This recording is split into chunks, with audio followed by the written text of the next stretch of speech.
அஸ்வின்ஸ் இனிப்பு காரம் பேக்கரி மற்றும் செல்வ உணவகம்.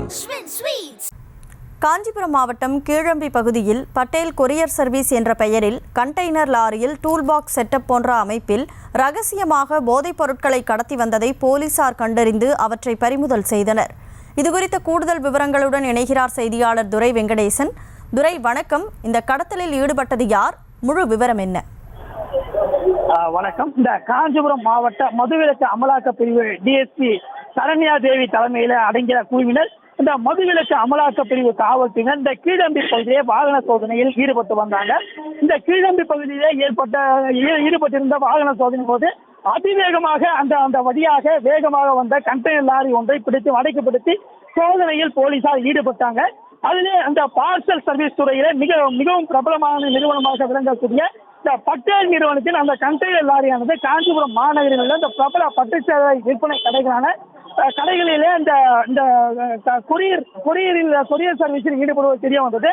மேலும் இந்த கண்டெய்னர் லாரியிலே அந்த பட்டு சேலைகள் உள்ளிட்ட டெலிவரி செய்வதற்காக அந்த பட்டு சேலையுடன் அந்த டெலிவரி செய்வதற்காக அந்த வாகனமானது வந்திருக்கிறது.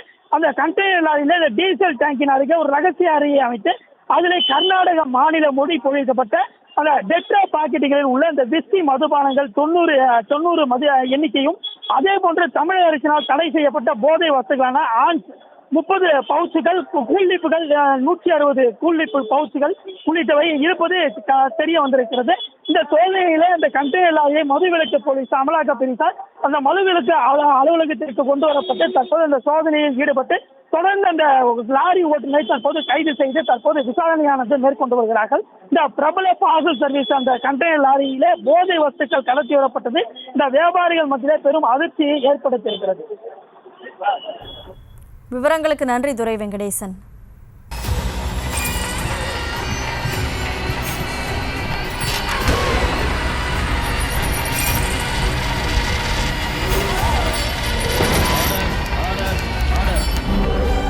நிகழ்தகவு குற்றங்களின் மறுபரிமாணம்.